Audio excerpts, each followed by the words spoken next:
This is the Sports Dining Podcast. I'm Trevor, and we have Alex taking over today. How you doing today,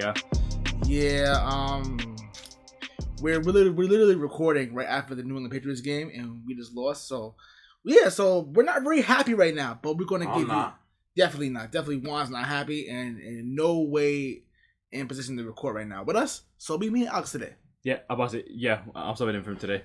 Yeah, something for today. But before we get started, make sure you like, share, and subscribe. We're on iTunes, YouTube, Spotify, iHeartRadio, Google Play Radio, Stitcher Play Radio, at Podcast Dynasty on Twitter. We're on Facebook and Instagram. Just check us out on Facebook group. Be a part of the conversation. So we have this is the first Sunday of the NFL, week 1. We're happy that football is back, but of course, because it's a holiday for us. We got the beer flowing, we got people hanging out, chilling, watching football for the first time in 6 months, which is great. So we're gonna get started with certain games. We're gonna get started in Atlanta. In Atlanta, the Falcons hosted the Philadelphia Eagles, and they were pretty much, dismantled very quickly by the Eagles. I was about to say, I couldn't tell because it looked like the Eagles captured their land and it's now their house apparently after what happened. Yes, they won the game 32-6. Jalen Hurts had threw for 264 yards, 3 touchdowns, and no picks. He played very well in this game, very well. Like I said, it's Atlanta. Atlanta doesn't really have much, so we're not surprised. The defense is pretty Garbage to say for lack of better word.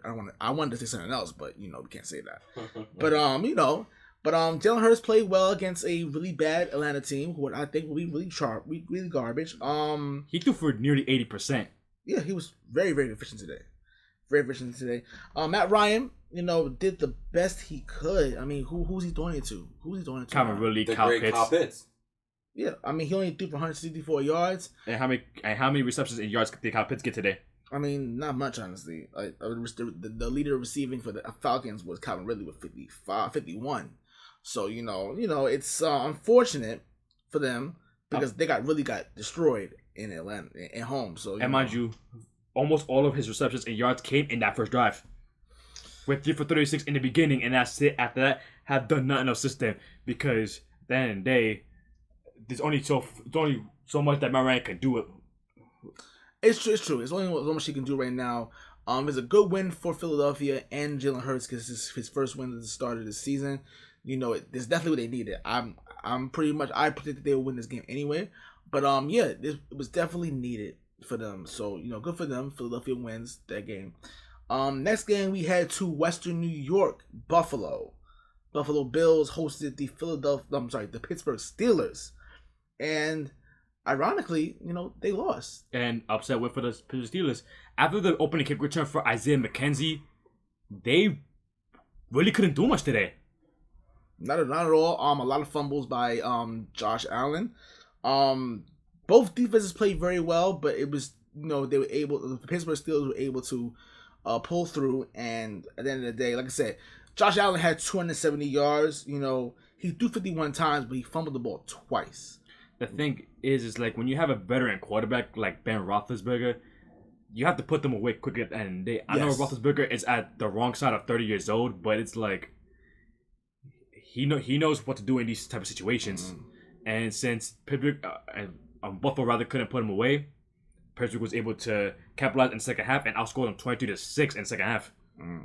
But it's a tough loss for Buffalo. They have Miami next week. But unfortunately, like I said, this was something that a lot of Buffalo Bills fans expected to win. They won the last 2 meetings in the last 2 years, so they figured that hey, we're gonna take advantage. And like I said, these are Super Bowl favorites. But then again, I know a lot of people slept on the Pittsburgh Steelers defense and the team in general, but the defense definitely came to play this game. Like I said, it was very, very entertaining. But at the end of the day, the Steelers end up coming up with the win. It goes without saying, especially the Steelers in the first half of the season, it's going to play well. Mm-hmm. Next game, we head to the Queen City, not Charlotte. We're going to head to Cincinnati. Home of Dean Ambrose. The Cincinnati Bengals. Joe Burrow, as in Juan's favorite player, Joe Burrows. Got the win, baby. Gave them a scare. The Minnesota Vikings tried to storm back to force overtime, but then in the day, the Cincinnati Bengals came in to steal the win at home against the Minnesota Vikings, 27-24. Surprisingly, off a Dalvin Cook fumble of all people. Yes, Donovan. We know about fumbles. Yeah, right, Damien Harris. Yes, Donovan. We'll get there in a second. We'll get to that. Sorry. Dalvin Cook, unfortunately, a fumble that ended up giving the Cincinnati Bengals the momentum to score the game-winning field goal in overtime. Thanks to a clutch 3rd and 5 conversion by Joe Burrow. Yes, I think CJ Uzomah. He threw for 261 yards for 2 touchdowns. Joe Mixon was absolutely incredible, 127 yards and 1 touchdown rushing. And Jamar Chase in his NFL debut, 101 yards for 5 catches with 1 touchdown. Fortunately, again, Kirk Cousins, we got what we expected from him. You know, somebody who's going to stab pat the ball, try to make it close, but unfortunately wasn't enough for the Vikings. And they are literally upset on the road to the Cincinnati Bengals. You know, what are we expecting anything? About that, not much more to say about that. I don't think I had a great game, in case people forgot how good he is. Yes, he had nine catches for 92 yards and 2 touchdowns. If you had him as a fantasy, I guarantee you did very well. But at the end of the day, you know, the Bengals, with first game back with Joe Burrow, 1-0, which is a good sign for them moving forward. I liked how they were able to, you know, move the ball around despite being adversity and despite not being deterred with the Vikings storming back to tie it up in the fourth quarter. Right. Because they were up 21-7 for most of the game, but they, you know, came back to tie it up. So at least for the Vikings, at least for the Bengals, good win for them, showing a lot of resilience despite blowing the lead, but I give it to them. Good job, guys. Yeah, and Joe Burrow, with the limited time he threw, looked fantastic to me. Okay, we head to Alex's favorite city in the whole wide world. Detroit. Michigan. Detroit Lions were hosting the San Francisco 49ers, and for a little bit of time in the third quarter, it was 41-17. Pretty much, it was very much out of reach at that point, but Detroit is showing a little bit of resiliency in the Motor City. They scored 16 points in the fourth quarter to cut it down to 8 points. Yeah, at the end of the day, when Dan Campbell's your coach talking about biting people's kneecaps and stuff, again, this is a team that's gonna fight at the end of the day. Unfortunately, they couldn't come up to tie the game, but still, they show that they have heart at the end of the day. And this is not a team that you're gonna expect to do much during the season. If you look at San Francisco in the first quarter, their first possession, they had Jimmy Garoppolo fumble the ball. You know, it was like, wait a minute, hold up, and then out. And then the very next possession, Trey Lance scores his very first touchdown pass of his NFL career. And it's like, is there tension there in Santa Clara? Is there? I mean, I get what Kyle Shanahan wants to do. He wants to do the 2 QB system, which I feel like never works. It never works. I think it's stupid. But okay, whatever. Do what you want to do. But at the end of the day, the 49ers, unfortunately, hold off the rally in Motor City. Jared Goff in his debut as a Lion, 338 yards, 3 touchdowns, 1 interception. He threw 57 times, so it was pretty a lot. It's a lot, but he didn't look terrible though. He didn't look terrible at all. The one pick he threw is because he got hit, and that led to a Dre Greenlaw pick 6. I mean, at the end of the day, like I said, played well, and I really like seeing Detroit showing resiliency against a much better and much talented 49er team. Exactly. This is the most hard I've seen them play in the past 5 years. Yes, of course. Unfortunately, the 49ers, even with a win, you know, didn't, like I said, they won the game, but it's like, okay, you really show a lot of weakness in this game. So, right. You know, it's kind of scary, but at the end of the day, you know, it's what it is. The 49ers win. 41-33. We head to Nashville, the Titans hosting the Arizona Cardinals, and it was a ass beating in Nashville. The Arizona Cardinals came in there and completely destroyed them. 38-13, Kyler Murray, 3 for 4 touchdowns, 289 yards, 1 pick. Just pretty much lit up this defense. This defense is not improved at all. It looks terrible. It looks like they haven't made a step in improvement. And it's like this may continue throughout this season. Honestly speaking, it's like every single time I saw Arizona have the ball, it's like they're driving down the field and scoring a touchdown. On 3rd and 10, Kyler Murray ran around, drew 3 defenders, did a step back float pass to I don't remember who caught it, and converted on third down. Tennessee's offense looked like complete garbage today. Yeah, absolutely. The Cardinals defense was able to hold Derrick Henry just 58 yards. In total. I didn't even get that many yards. Yeah, he was basically non-existent. They made Ryan Tannehill throw the football as much as he can, and though we liked Ryan Tannehill very much, when you let him throw the ball too much, he will make a mistake, and he definitely made a lot of mistakes in this game. Arizona came to play. This is probably was the best coached, for me at least, the best coached performance for the Cardinals and Cliff Kingsbury that we've seen in a while. But unfortunately, I don't expect it to last because it's Cliff Kingsbury, of course, and Vance Joseph, offensive coordinator. Yeah, but for the most part, yes, the Cardinals get a big win on the road. So they want to know as well. I'll say this though, I think what helped their defense as well is that since they never had that veteran presence like a J.J. Watt in their team, I think a player like him, now that I think about it, helps them. Because you always need that veteran to steer the ship with a bunch of young players. Of course. Okay. So we'll head to Indianapolis.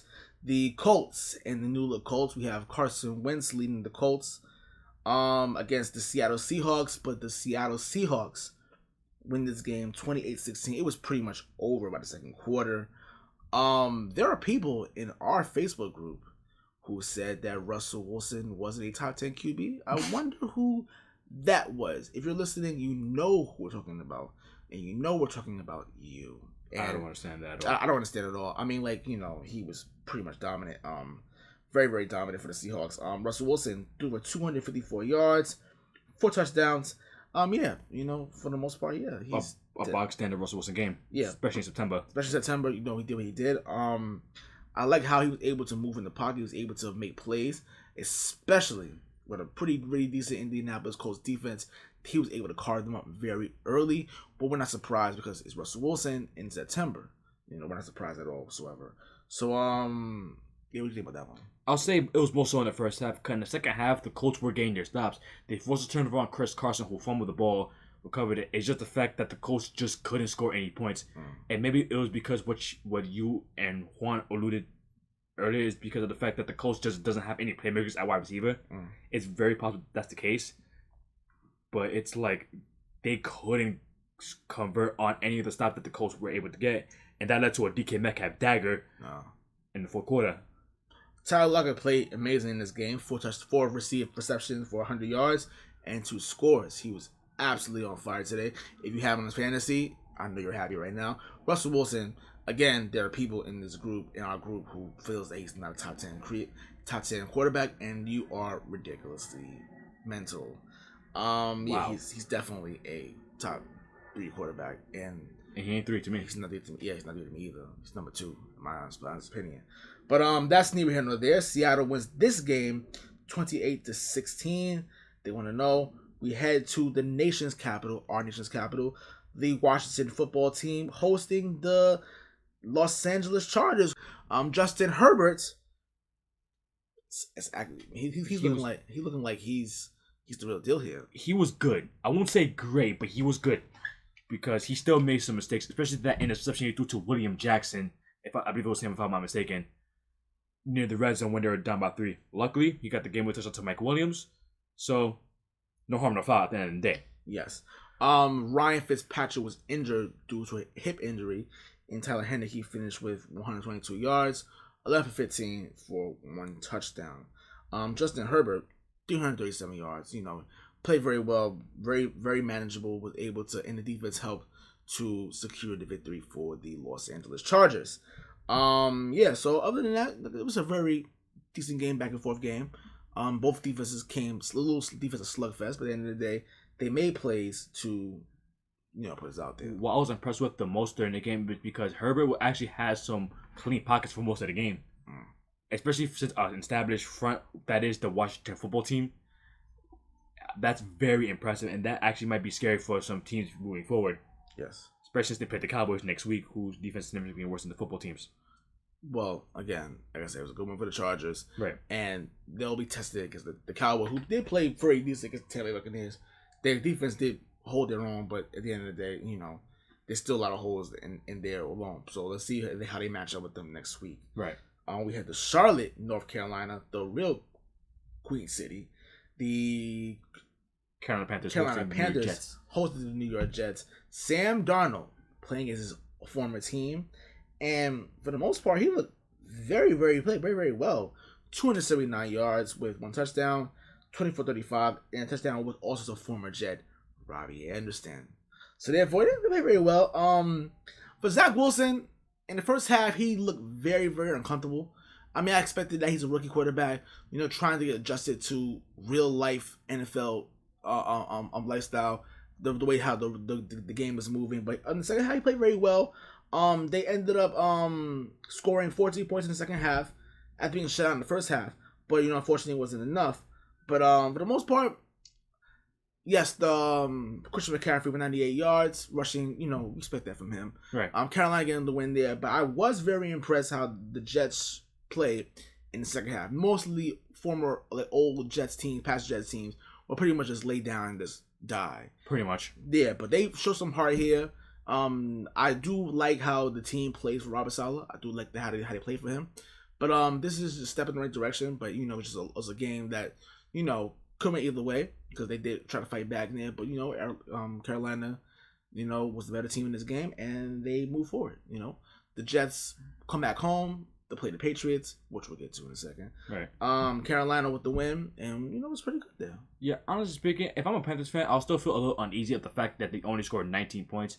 Granted, Robert Saleh was one of the best defensive coordinators when he was coaching the 49ers, yes. But I'll still feel a little uneasy.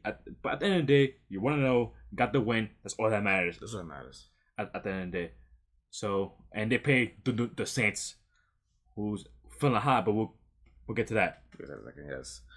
We had to H-Town, Houston, Texas. Texas. Yeah. I'm not gonna lie to you. I said that they would probably go 0-17 in this season, and they told me, Trevor, shut the hell up. Pretty much. Don't be disrespectful to us. So Trevor Lawrence had his first career official NFL start against the Houston Texans, and the Texans came to play. Tyrod Taylor, well, people, 291 yards, 2 touchdowns, played very well. Brandon Cooks, 5 catches for 132 yards, was very, very active on the field. But let's be honest with Trevor Lawrence. Trevor Lawrence did play decent. He had a lot of turnovers in this game, though. No, yeah, he had a lot of turnovers in this game. Listen, a lot of turnovers in this game. 50 touchdowns. He showed that he's able to blow the ball. But, as a rookie, made a lot of mistakes there, trying to make big plays. They try to get him back in the game, but Houston said no, F out of here. For the most part, like I said, what do you think about Trevor Lawrence's performance? I thought it was awful because it wasn't so much the decision making because I knew what he wanted. It just was the throws itself that was just way off the mark. I will say this though, that Jaguars team from what we saw looked like they don't know what the hell they're doing out there. We mentioned that before. I mentioned this in one of the prediction episodes that there's no direction, and it happened to be a Jaguars fan who commented on one of our videos, who said that what we're talking about. And I'm thinking about if you watch this game, do you know what direction your team's going in, sir? Do you know? I don't think you know, but hey, that's maybe we're just wild out right now. Yeah, because I was before the preseason started, I was pretty high on Jaguars, and then the preseason happened, and it's like, yikes, they didn't. Because that whole time preseason, they looked awful, and some people say the preseason doesn't matter, but sometimes it could be a showing of what's to come during the season. And if you look at the Texans game, that's pretty much what it was. If you look on paper, Trevor Lawrence threw for over 300 yards, which is expected because the Houston Texans defense is pretty terrible. But most of that came in garbage time, though. Most of that came in garbage time, but for the most part, like I said, I'm looking at, for the most part, on paper, it looks very well, but Houston pretty much had the disadvantage the entire game, for the most part. They were really in control of this game the entire time. And first win for David Culley. And, just pretty interesting. Who looks like he's very happy with that one. I think Houston, like I said, I said they go 0-17. They win today. They play against Cleveland next week, which, honestly speaking, they may have a chance with them next week, honestly. Hopefully. I doubt it. They may, like I said, the confidence saying, hey, listen, we can do that, whatever. Confidence going to take it so far. I mean, confidence is key, let's be honest. It is, but I'm just saying, going to take it so far. Yes. We'll head to Kansas City in Arrowhead. The Chiefs gave the Chiefs fan a little bit of a scare in Arrowhead. The Cleveland Browns came into town after an AFC divisional round loss. They looked to come in there and punch the Chiefs in the mouth, but Patrick Mahomes is Patrick Mahomes. You can't give Patrick Mahomes the slightest bit of a chance. You gotta take him out immediately. If not, you gotta make it pay, and he did. It was 22-10 for most of the game early in the day. At halftime, yeah. At halftime, 22-10. Ended up being 29 to 29-20 at that after a while. So if they figured that the Cleveland Browns was pretty much running the ball very well, which we have to address the Tennessee's run defense, they were getting run over all game. Absolutely had to wait with the running the ball, but again, you can't give Patrick Mahomes time and chances. You have to put him away immediately. You can't do it. You know what I'm saying? And the Chiefs end up coming back to win the game, 33-29. At the end of the day, as the old saying goes, when you have your foot on the throw, make sure you continuously step on them so they can't breathe no more. And at the end of the day, it's like what Dennis Green said. They are who we thought they were, but they let them off the hook. Nick Chubb fumbled the ball, and it gave the Chiefs new life. And Patrick Mahomes did what Patrick Mahomes does at the end of the day. Yeah, it was pretty much like, it was pretty much like, we expected this. You can't, even though they're down by a lot of points, they're one of the teams that can come back relatively quickly. Like, no lead is too much for the Kansas City Chiefs, and they pulled up a win here. They have Baltimore next week, so we'll more likely see how that goes. I expect it to be down, but we'll see what happens there. Right. Cleveland is able to rebound next week with Houston. We'll see what happens there as well.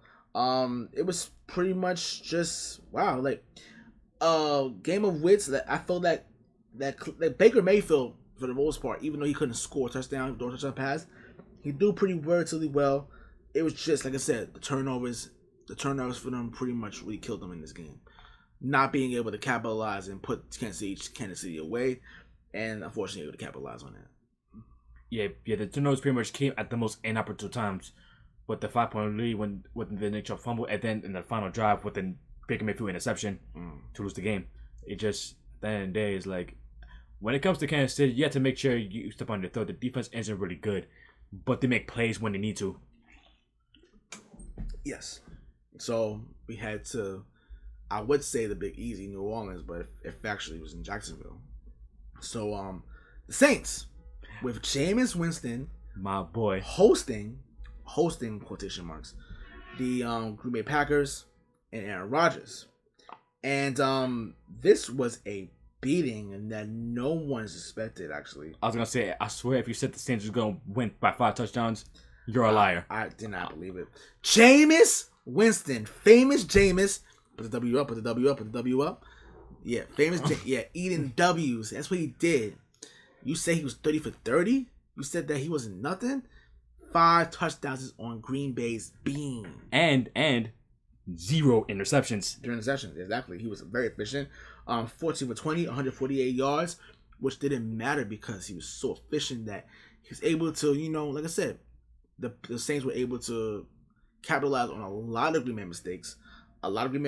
And yeah, Aaron Rodgers, for the most part, they had 2 picks, did not play well at all. He was pretty much trying to make the best way he could, but it was like, it was kind of trying too hard at the end of the day. But I was actually shocked. Yeah, I was so shocked. Actually. This was probably the worst I've ever seen Aaron Rodgers play. Yeah. This is up there because the 2 picks he threw, oh my goodness, they were some bad interceptions. They were really bad reads, actually. What doesn't help is that his offensive line played awful today.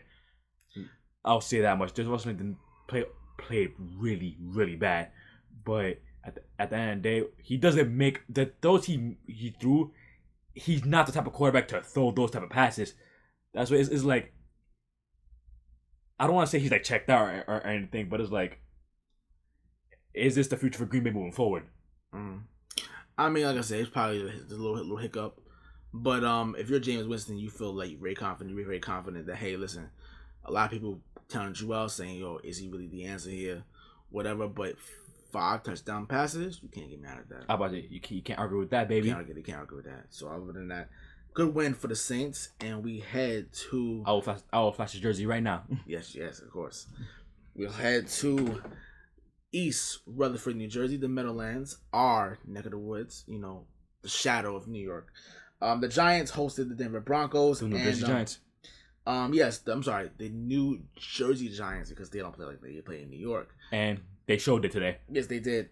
Teddy Bridgewater, again, playing in, pretty much, the Drew Lock obviously lost his job to Teddy Bridgewater, which I was making the right decision. Oops. He threw for 264 yards for two touchdowns. Melvin Gordon rushed for 101 yards with a touchdown. Pretty much just running the ball and dominating.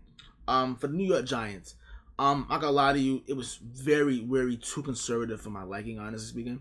I get what they were trying to do, which is too conservative, trying to play safe, but when you're playing from behind, pretty much playing safe runs out the window. Daniel Jones, fumbled the ball again. He still hasn't fixed his fumbleitis. Danny fumbles, of course. Sterling Shepard had 7 catches for 113 yards, but it really doesn't matter, especially since, again, too much conservative play calling. You know what I'm saying? You can't win like that, honestly speaking. You can't. And honestly speaking, again, like, they had 7 most of the game until that garbage touchdown was literally what time expired to make it 13. Honestly speaking, with the New York Giants, it's like, they didn't run the ball much with Saquon, I believe, because he just came back from a torn ACL, so they're not trying to, like, rush him in, which I understand, but you don't win games by being conservative. Exactly, you can't. You can't win games by being conservative. We'll get into later. We'll get into that later, exactly. But for the most part, yes, the Denver Broncos got a big win on the road. The Giants will head back to the road on Thursday Night Football to play against the Washington Football Team, and we'll see what happens there and for NFC East showdown. One more caveat: Jerry Jeudy was carted off today. We hope he's okay. Because he's hopefully. Yeah, hopefully. Nothing serious. Hopefully, just a little bruise, whatever. But it's actually, we hope he's the best right now. Right. Now for the elephant in the room. Obviously, you see us in the camera, Patriot fans. So let's get into this real quick. The New England Patriots offensively are garbage. Very, very anemic. They're the same as last year. They're not any different. They showed a little bit of flash, but nothing came of it at the end of the day. And the best thing that the Patriots have going for them right now is the fact that Mac Jones didn't look terrible. He looked pretty good today. But you're going to do so much with, as Trevor likes to call him, the boy genius, Josh McDaniels, and his play calling. It feels like they were too conservative in their play calling. But it could also be a combination of the receivers just outside of Nelson Aguilar just couldn't do much. On 3rd and 4, when the Patriots were down 4, Jacoby Myers, easy flat route, dropped the ball. Yeah. That led to a field goal. A lot of miscues for the New England Patriots. The New England Patriots lost this game more than the Miami Dolphins won it. Yes. And I don't want to take credit away from the Dolphins. At the end of the day, they made the necessary plays to win the game. But you can't just feel like the New England Patriots just let this one go at the end of the day. I agree. 17-16 game. Yes, that's true. Because the defense didn't look that good, but they did enough. They held a team to 70 points. They made enough stops to even have a chance. Now, what's very concerning for us is that the run defense, they were able to run the ball with a lot of ease, especially in the first 3 quarters of the game. But again, they make the necessary stops to give us a chance. Now, people are probably upset with Damian Harris fumbling the football, which is a very rarity. But I'm not really too mad about. I'm not too mad about that. I'm not too mad about that per se. I just feel that it happens. That happens in the league. You know what I'm saying? It happens. But my thing is like again, I'm not really gonna blame him at all. But no, I don't blame him at all either. I'm just saying that it was just a lot of predictable play for me at least. A lot of predictable play calling. I feel that they knew that okay, fine, first down, we'll run the ball first down every single time, and a lot of drops. A lot of drops that pretty much a lot of easy third down conversions could have been first down conversions, but unfortunately, it is what it is. Because my thing is like, okay, Damian Harris fumbled, right? But there was 57 minutes of football played before that. Yes. And the New England Patriots only put up 16 points. Yes. And again, like I'm not gonna bring up the cocaine because Mac Jones was by far the least of the Patriots' problems. Yes. He was the best. I could argue he was the best player for the Patriots today. He played very well in his game in his debut. Very, very well. I liked his poise in the pocket. I liked how he wasn't able to force certain things. I mean, there's some throws that he could have had better, but I liked he didn't force certain throws. He was very poised. He felt like he'd been there before. Like I said, he didn't feel too uncomfortable. But one thing I have to address is the penalties. The penalties were absolutely horrible. Very, very undisciplined for a Bill Belichick coached Patriot team. Unacceptable. Almost 100 yards. Almost 100 yards in penalty yards. It's absolutely absolutely unacceptable, especially against a Miami team who people really slept on. Like, this is the team that's really, really, really. This is a very, very decent team. Obviously, they have their issues. No, people talk about Tua or whatever. Tua made the throws he needed to throw, but again, it's just Tua's still Tua. Tua's still Tua. He only put up 70 points at the end of the day. Ain't the reason why they won? Ain't the reason they won. We lost this game because the Patriots lost this game because it was miscues and situations where the Patriots could not capitalize on opportunities. Because now think about it. This is why the team is not the same as last year. Because last year we just couldn't move the ball. It wasn't turnover based. We just couldn't move the ball. Yes, that different. We fumbled the ball 3 different times today, and stupid penalties. We got 81 yards of penalties, along with 8 of them. That's not how we were last year. We just couldn't move the ball to save our lives. Yes, now it's more like very undisciplined. I think they could fix. Which at the end they all the same. At the end they only put up 16 points, but I think this issue is an issue that I feel like can be worked out. I'm not saying it will, because again, I'm not sure, but it can be worked out. Oh, God. Yeah. So other than that, and lost sauce. That's why he's really not in the best shape, because obviously it's first Sunday, but I'll be mad too. Yeah, I'll be livid too. I'll be livid too. And he values y'all hearing for him to not scream on this mic right now. Yes, he values you very much that you don't want to hear loud Puerto Rican noise, which really terrible. Other than that, that is your week 1 analysis for the best of our ability. Because I'm not gonna lie to you, we were very, very, very, very, very interested in the entire feeling of the NFL being back. We were, the drinks was flowing and everything going on, but a lot of emotions going on right now. And we had a new type of setup today, so yes. it was a lot to keep track of. Yes, a lot to keep track of. Other than that, we're done here. Make sure you like, share, and subscribe. We're on iTunes, YouTube, Spotify, iHeartRadio, Google Play Radio, Twitter Play Radio, at Podcast Dynasty on Twitter. Check out the Facebook group, be part of the conversation. Also, for the picks for week 1, for everyone that participated, I'll calculate everything and it should be up. The updated scores should be up by Tuesday. But other than that, we will be back with you in a couple of days for yet another episode of the Sports Dynasty Podcast. I'm Trevor and this is Alex. Juan will be back with you next week when he is in a much better mood. We'll see. 5%. Yeah, well, definitely. We'll see you soon. Peace, love, and applesauce. Peace out, y'all. Peace.